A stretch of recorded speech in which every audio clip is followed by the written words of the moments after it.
What's up out there? It's about 10 minutes before midnight, so I'm getting this in under the wire. So right now it's still Saturday, May 14th, 2022. This is day 121, week 17, video 17 of the F2 Amphilophus Citrinellus Lake Nicaragua midas cichlids. And before we go any further, check them out. Think about the last two videos with the color progression and look where we are now.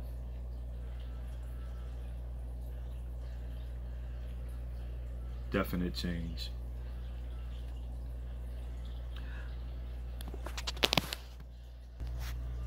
Check out the torch.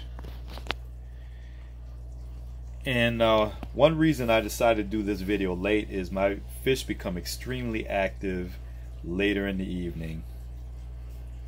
So I thought I'd do a video now to kind of illustrate that. Check out these two. I think they're begging at the last bit of before the night's over, trying to get that last meal in. And this one right here is beginning the onset of color change. What I've noticed with my fish is that it seems like the beginning of a particular month, that's when the color change starts. So the middle of March is when Torch started, middle of April is when Hercules started, now it's the middle of May and this one is just beginning to start that color change. So we'll be keeping an eye on this one, and we'll see what it looks like between now and next week. But anyway, back to Hercules. I want to talk a little bit about one thing about these fish that we all enjoy is they have personality. And one thing you don't want is a skittish fish. After I did the initial move, they were skittish for a couple of weeks. You know, hiding, not coming out, not being as responsive as what you're seeing now. And as fish keepers, I think that's one of the highlights of these fish that we enjoy. Now, there was a gentleman on one of the Facebook groups, actually I'm on a few of them, the Red Devil and Midas Association is one, Amphilophus Corner, Amphilophus Connection is it's a place where you'll see a lot of people. Well, you see members that have fish that are in the Midas complex, whether it be a Midas, Red Devil, My Devil, Amarillo, Sagittae, Heloensis, Flaviolus, and some of the other ones, out of the 13 different species that they are, and the ones that are in the hobby, Chancho. But anyway, this individual had a fish that he was talking about is apparently or could be sick, but definitely runs and hides when he comes around. And some of the things I do to avoid that is I don't do anything that's too invasive to their environment. You know, I don't go in there netting them that often. I don't go in there moving things around, changing the gravel. Even when I do water changes, I don't do as large a water change to be so disruptive. I do smaller water changes, like 20-25% water changes more times during the week, as opposed to a large water change during the week. It's less invasive and disruptive. And it seems like they bounce back a lot quicker to their normal behavior when you do a smaller change. So that's one thing I do. Another thing, as I'm doing right now, is I spend a lot of time in front of the tank. A lot of time near the tank, around the tank, being non-threatening.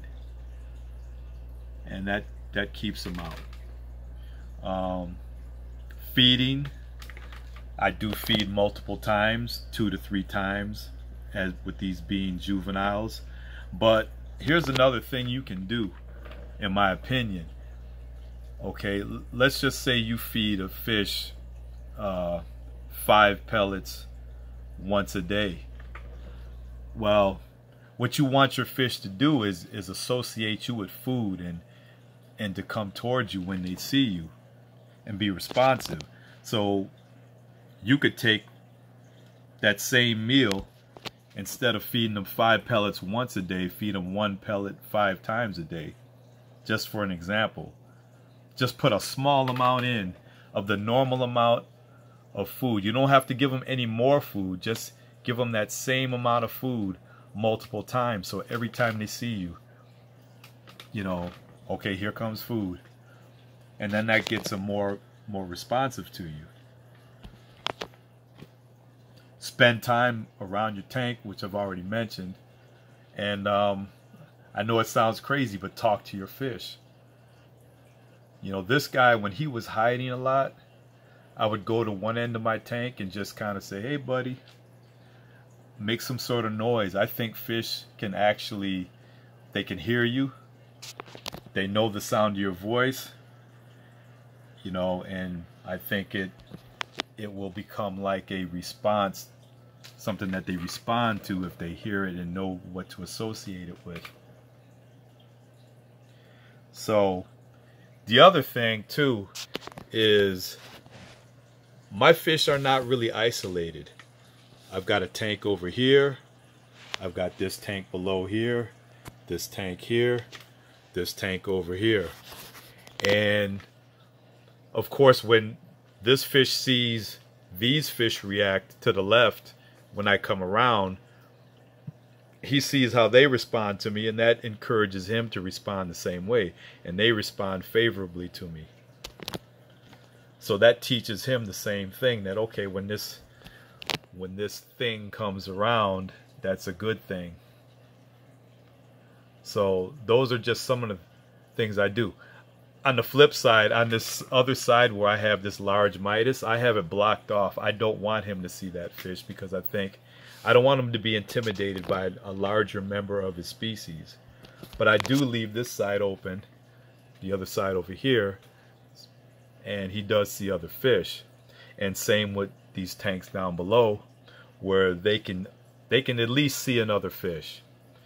And hopefully when you get one fish responding to you favorably, then the others will follow suit.